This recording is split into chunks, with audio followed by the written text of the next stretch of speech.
નમસ્કાર,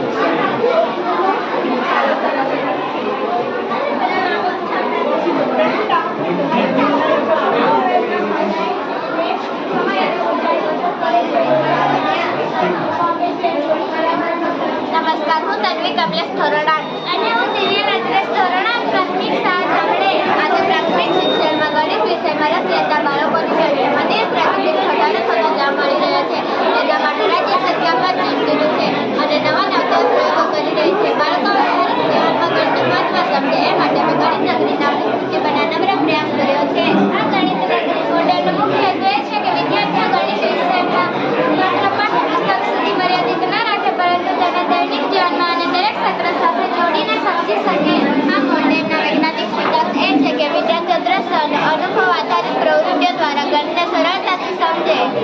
આ ગણિત નગરીમાં અમે કાગળ, પેન્સિલ, ચારકો, પેન્સિલ, વગેરેનો ઉપયોગ કરીએ છીએ. આ ગણિત નગરીમાં ઘણી સેન્ટર છે અને આપણે રમતા રમતા ઘડિયા પણ શીખી શકીએ છીએ, જેમ કે 2 એકા, 3 એકા, 4 એકા વગેરે છે.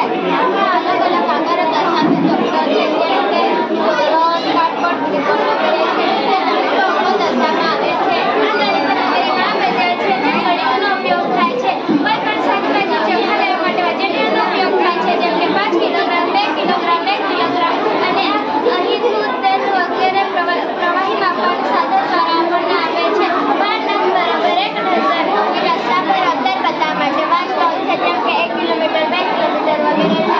આ શાળા છે. શાળામાં ઢગલે પગલે ગણિતનો ઉપયોગ થાય છે. શાળામાં ખૂબ સુંદર બાજુ છે, જેમાં ખભેના બાજુ વર્તમાન સંખ્યામાં દર્શાવવામાં આવે છે અને આ ઘણા ઘડિયા છે ત્યાં કેવા શીખવા માટે છે. સાથે હોસ્ટેલ છે, દૂરથી આવતા બાળકો રહી શકે છે. ઘરમાં આકારો દર્શાવે છે.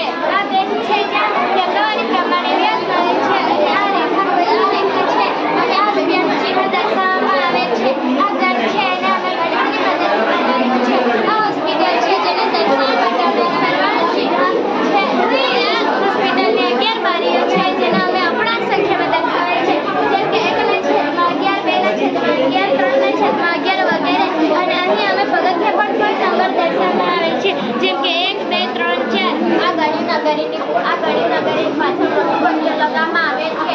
આ ગણિતિક સંજ્ઞા છે, જેમ કે મોટું કોઈ સરળ બાદબાકી પ્રકારના વધારાનું વગેરે છે. આ ખુલેલા પ્રકાર છે, જેમ કે 40, 100, આવર્તન વર્ગ છે. 1 નો વર્ગ 1, 2 નો વર્ગ 2, 3 નો વર્ગ 9 છે. આખા અને વર્ગ છે. 1 નો ઘન 1, 2 નો ઘન 8, 3 નો વર્ગ 27 વગેરે છે. અને આ ગણિત નગરીના કમ્પાઉન્ડ અને ગેટ છે, ત્યાં પણ અમે સંખ્યા દર્શાવે છે. પેલી બાજુ ઋણ સંખ્યા દર્શાવવામાં આવે છે અને આ બાજુ ધન સંખ્યા દર્શાવવામાં આવે છે અને એકી સંખ્યા અને બેકી સંખ્યા પણ દર્શાવવામાં આવે છે. એકી સંખ્યાને અમે ગુલાબી કલરથી અને બેકી સંખ્યાને અમે લીલા કલરથી દર્શાવવામાં આવે છે. અહીં અવયવી છે, જેમ કે 5, 10, 15, 20 વગેરે. અને અમે આ ગેટ પર પણ સરવાળો, બાદબાકી, ગુણાકાર, ભાગાકાર, બરાબરનું ચિહ્ન દર્શાવવામાં આવે છે. ઘણા વિદ્યાર્થીઓ ગણિત અઘરા અને ધીરજ લાગે છે. આ રંગબેરંગી મોડેલ જોઈને વિદ્યાર્થીઓને ગણિત શીખવામાં મજા આવે છે. વિદ્યાર્થીઓ ઘણીવાર પૂછતા હોય છે કે આપણે જે ગણિત વિષય ભણીએ છીએ તે ક્યાં કામ લાગશે. આ મોડેલ દ્વારા સીધું સમજી શકાય છે કે બેંકમાં પૈસા ગણવા, બજારમાં વજન કરવા, હોસ્પિટલમાં અને ઘરના બાંધકામ માટે ગણિતનો ઉપયોગ કઈ રીતે થાય છે. આભાર. ફરીથી